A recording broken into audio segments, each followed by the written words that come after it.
So we all know the story about Jonah and the whale. Ever since we were in Sunday school, we know this story because it's interesting. You know, we all heard about the fish swallowing him, and everyone thought about that scene in Pinocchio where it's like a cave, and Pinocchio is just sitting in the cave in a little bit of water. It wasn't like that in real life. I'll tell you that right now. I'm pretty sure a whale's stomach is not like a cave. Anyway, actually, as an adult, that's not the most interesting part of the story. The most interesting and amazing part of the story, it's a miracle, is that Jonah eventually goes to Nineveh the way God commanded him and preaches the message of that God gave him. And the message that God gave him was, look, Nineveh, you need to repent of your sins because in 40 days, God's going to destroy your nation, your city, because it was city-states back then, right?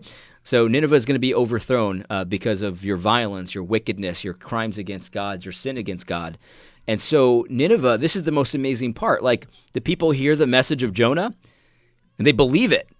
And they're like, oh my goodness, like, what are we going to do? And they put on sackcloth and ashes. And even the king puts on sackcloth and ashes, and he puts a decree out, and he says, everybody's going to fast because we've sinned against God. We're going to be destroyed. They were fearing the Lord, and they're like, oh my goodness, what are we going to do? And they stop. They turn from their ways. They turn from their wicked ways. They don't eat and drink. They put on sackcloth and ashes and all of that. And God sees what they do.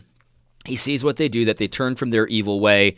And it says that God relented from the disaster that he had said he would bring upon them, and he didn't do it.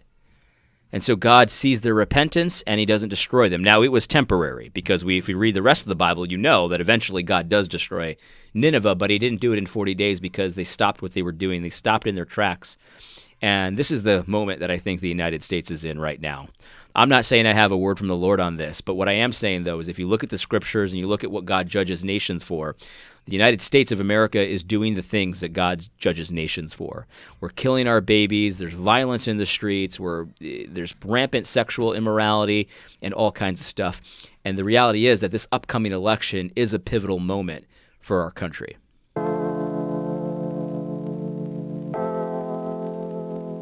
Yeah, seriously. So I'm not one of these guys that's like every election's the most important election of our lifetime. I laugh at that kind of stuff right now. And I'm not saying that this election is the most important election of our lifetime either, but what I am saying is it's a very important election. Like, we've got a decision to make as a country of which direction we're going to go. We're going to go headlong into insanity, or are we going to pump the brakes a little bit? And the reality is, like, if your choice is headlong into insanity or pump the brakes a little bit, obviously the best choice would be to reverse course and stop doing the evil stuff and start doing the good stuff. That would be the best choice. But given the two options, I'm going to pump those brakes a little bit, right? That's the reality. Anyone who has a good head on their shoulders would understand that. And so I want to talk a little bit about voting. Because voting, I heard Gary DeMar say that, voting's not a love letter, right? You're not telling people, like, you love everything about the candidate and just your eyes are beautiful and your hair. And, like, nobody's saying that. Nobody's saying a vote is not like that. A vote is a tool. A vote is a strategic tool for the future that you can use. In our country, we get to choose our leaders. That's an important thing. And so I'm going to give you two things to think about when you're considering who to vote for and who not to vote for that I think are pretty basic and pretty important. And the first one has to do with the role of government. What is the government for? Now, God does not give us the right to decide what the government is for. God created the world, and God created everything in the world. And in his book, in his words to us, he gave us a definition for what the civil government is for. And so we don't get to change that, right? We don't get to tinker with that. God has spoken on what the government is for, and here is what God has said. This is Romans chapter 13.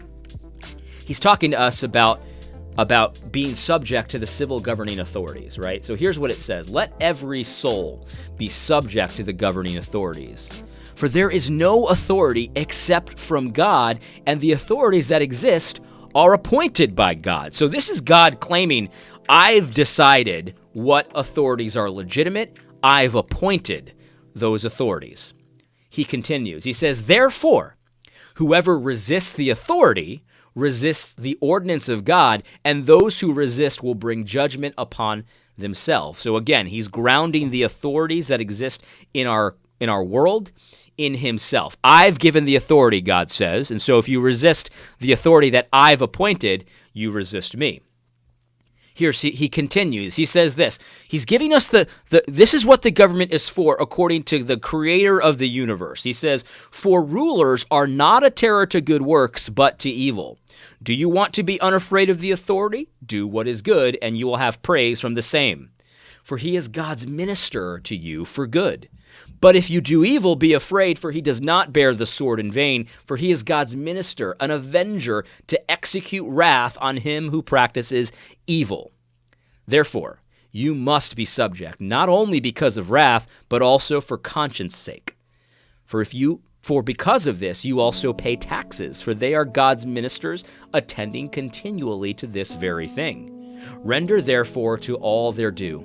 Taxes to whom taxes are due, customs to whose customs are due, fear to whom fear, honor to whom honor." That's the word of God.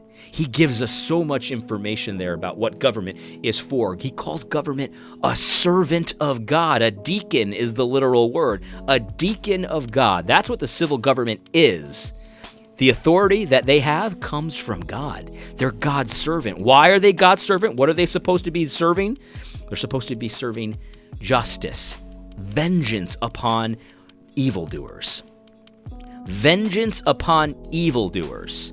They have the sword. That's the image. They have the sword. It's an instrument of violence. Vengeance against evildoers, serving God in that way.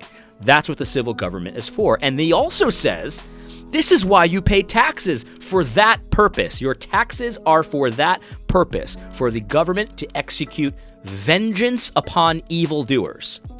And so there's a lot of information there. That's what taxes are supposed to be for, and that's what the government is supposed to be for. This is prescriptive. This is God telling you how his creation works. He's giving us insight into how his creation works. Vengeance for evildoers. And if you notice, that's very narrow. That's a very narrow area of authority. They do not have authority over teaching your kids. Their authority is vengeance upon evildoers. They do not have authority over, how you worship God. They have a very narrow authority. Vengeance upon evildoers. They don't have authority over giving to the poor. They've got a very narrow authority. This is what taxes are for. A very narrow authority. Vengeance upon evildoers. And so this is God telling us what government is for. And so when you're considering a candidate about what is government for, if they don't understand what government is for, and they think it's for other things, or if they don't even understand the basics about good and evil, and they start punishing and executing vengeance upon good people, and promoting evildoers, if they have it upside down, in other words, these are non-starters for a Christian. If they don't know what the government is for, or if they don't know how to discern good and evil, those are non-starters for Christians. You can't, and I'm not saying you have to get every single question right, but like basic understanding of this kind of stuff. For example, killing babies. Simple question. This is not a hard question, right? This is not a difficult one. This is a very easy one. Is it good to kill babies? No, it is not. And so the government ought to be about the business of executing vengeance upon those who kill babies. So if you don't know what the government is for, non-starter off the bat. And this is the reality. Like, people often talk about, well, the Democratic Party, they're so good. Yeah, they get abortion wrong, but they're so good about the poor. No, they are not. No, they are not, because they don't even understand that the government is not for that. It's not for taking care of the poor. Rather, the church is for taking care of the poor. The individual families are for taking care of the poor. God commands his church, and God commands his people to give to the poor. See, everything has to stay in its lane, right? And Republicans, at least on some level, understand that basic difference, right? Now, they're not perfect, and we're going to talk about that in a second, because Republicans have bought into a lot of faulty assumptions about what the government is for. But at least on some basic level, conservatives understand that charity is really more for the church and for individuals. That's how you do charity well. In fact, when the government does charity, when they expand their purview, when they say, oh yeah, well, we're a servant for God for vengeance, but we're also a servant for God for charity as well. And we're also a servant for God for education as well. When they start to expand their purview, disaster ensues. Disaster ensues. And even a lot of woke people understand this, like welfare and the welfare system in the United States, it actually keeps people poor. It actually keeps people poor. And there's a very good Bible story to see about why this happens and why this is so evil. You ever hear the story of Judas? My pastor just preached on Judas on Sunday. You remember the story of Mary? Mary anoints the feet of Christ and, with this expensive perfume, expensive oil, and she uses it all. She uses all of it because she wants to clean Christ's feet and anoint his feet. And the whole house starts smelling like this perfume. And Judas gets his righteous robes on like a Democratic politician. He's like, he's all uppity, and he convinces some of the other disciples to be uppity about this as well. And he says, that was so expensive. We should have sold it and given the money to the poor. And so he's pretending to care about the poor, but the Bible gives us a lot of information here. It says, actually, Judas didn't care about the poor at all. He gave some of the money to the poor, but what he would do is that he would give to the poor, and then he would skim off the top. He'd take some for himself. He was a thief.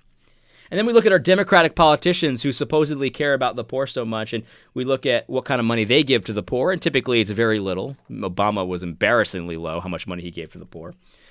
And then we also look at their track record. A lot of these guys have been career politicians, like Bernie Sanders, has done no other job but be a politician, right? Obama was the same way. Almost no other jobs, with Obama, except for a politician, and they're filthy, stinking rich. How did they get that way?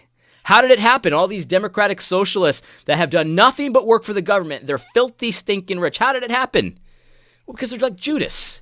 Because they're thieves. Sure, they give to the poor, but they also take for themselves as well. And they also donate a little to Planned Parenthood, and they also give the pinch of incense to all these other wicked programs and stuff like that. Yeah, that's what they do. They're like Judas.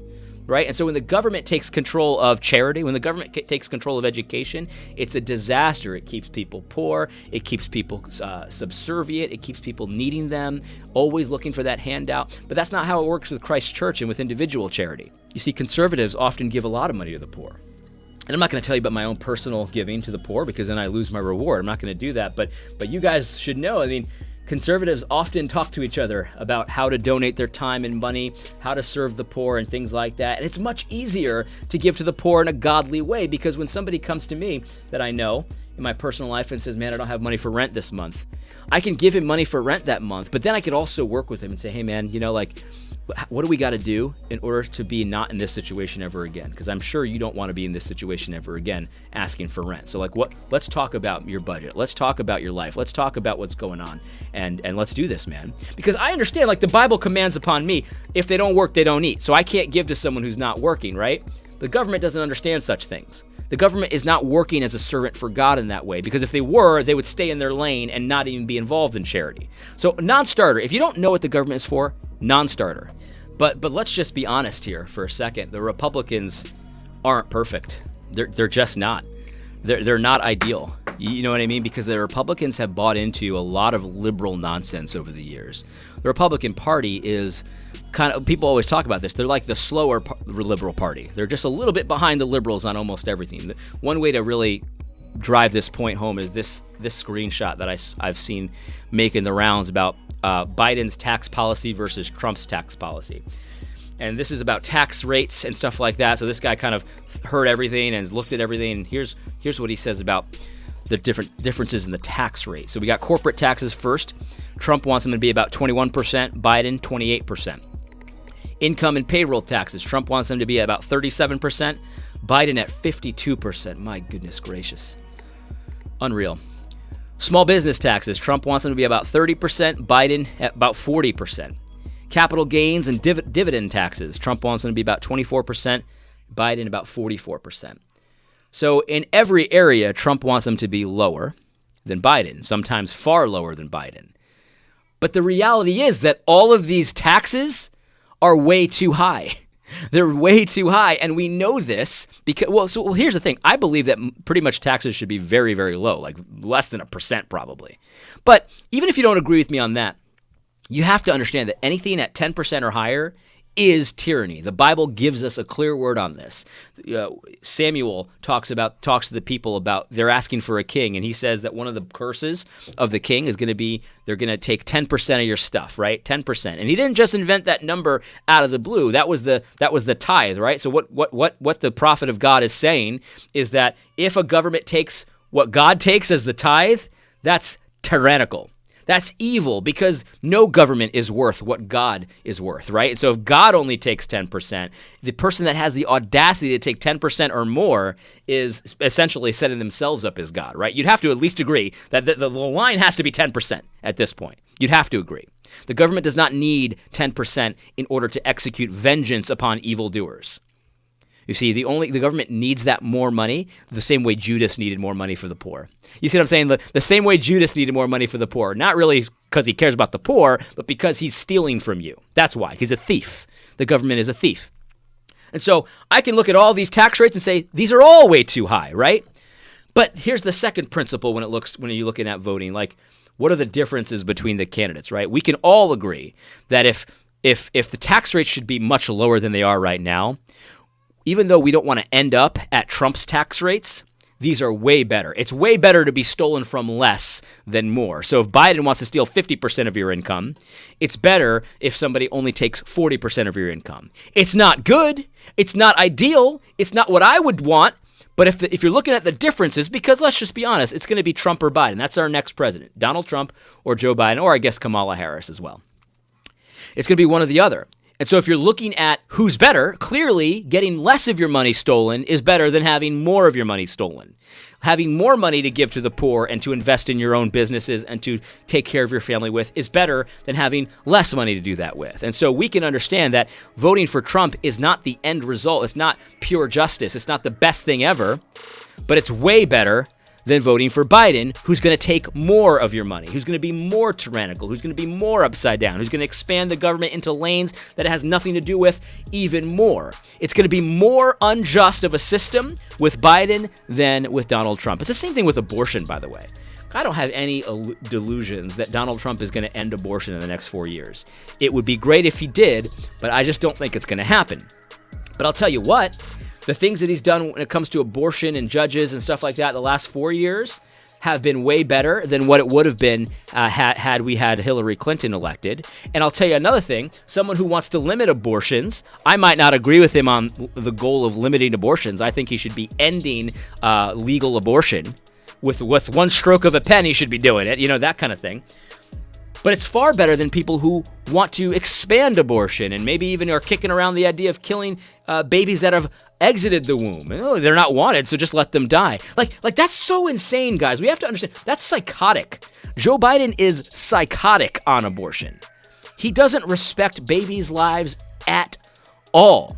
Abortion being shouted, promoted, proud, it's nothing to be ashamed of. In fact, if you don't want your baby and they're born alive, well, whatever. You don't want them, right? My body, my choice, right? Baby doesn't have a choice. Unbelievable. It's psychotic, guys. It's psychotic. It's so psychotic that there's a YouTuber who's a Satanist who recognizes that this whole idea of babies being born alive and then just letting them die or killing them later, that's infanticide. That's evil. Even Satanists can see that that's evil. And so here's the question that I've got for a lot of Christians. If a Satanist can see how insane that is, why is your conscience so seared that you're somehow thinking that you can vote for Joe Biden, who's going to expand infanticide, because of other reasons? What are those reasons? What other reasons are there? Guys, we have to really consider this. Like how seared does a conscience have to be like, well, I'm pro-life, but, abortion, I'm going to vote for the guy who not only thinks it should be legal, but it should be expanded and celebrated and promoted and paid for by you. How seared does your conscience have to be?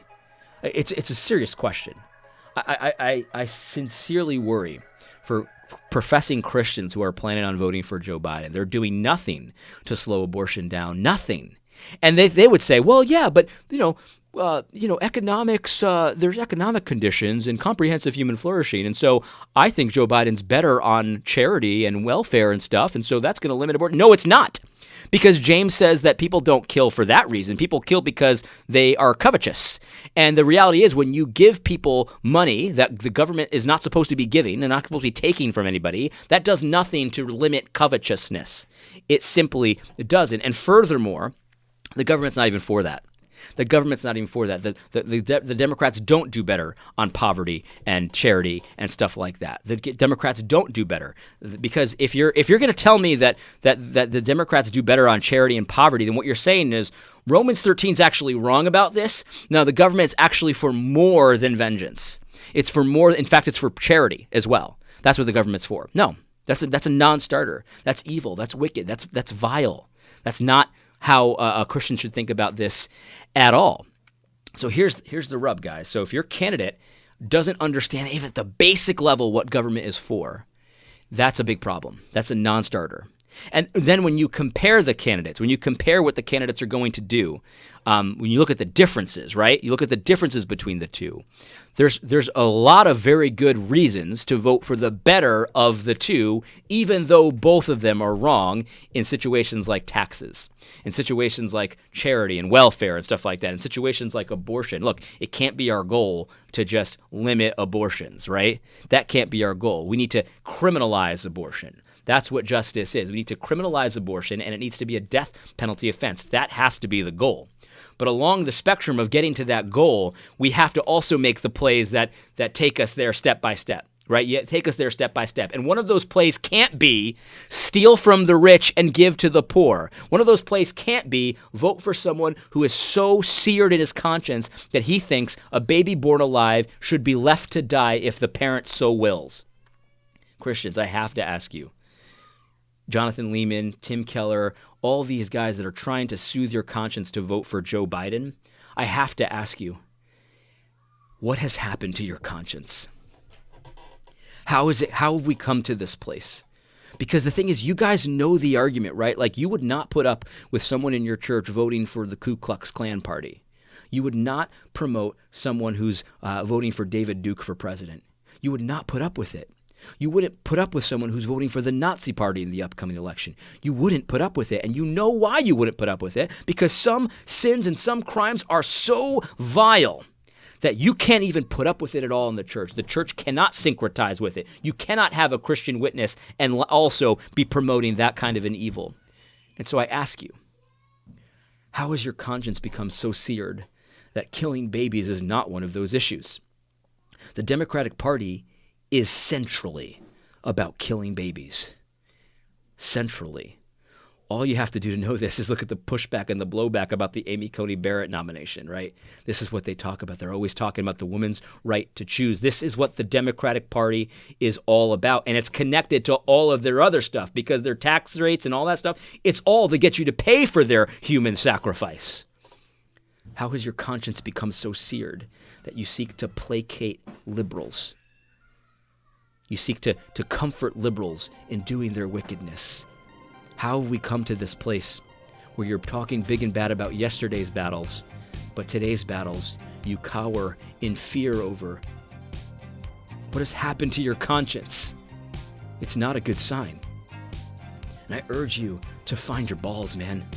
Find your balls, because the amount of murders that happen through abortion, through the Democratic Party, far surpasses the amount of murders that the Ku Klux Klan accomplished. Far surpasses it. This party is wicked. There's no redeeming qualities to it. There's no reason that anyone who votes for the Democratic Party should have comfort in their status in the church. None. So where are the watchmen? Where are the shepherds that are protecting us from the wolves? Where are they? What has happened to your conscience? Take a good look in the mirror, get in your prayer closet, and ask God to fix that, because something is broken there. If you claim the name of Christ and are planning on voting for Joe Biden in this upcoming election, you need to ask yourself, why have you been so given over that you're attempting to syncretize the worship of Yahweh with this worship of Baal and Moloch? Why? I'm not saying you have to vote for Donald Trump. I'm not saying you have to agree with me that the best option is to pump the brakes a little bit Because you could also just go the other way, too. I'm not saying you can't do that. You can also go the other way. We got to go all the way the other way. Pumping the brakes isn't legitimate. Okay, fine.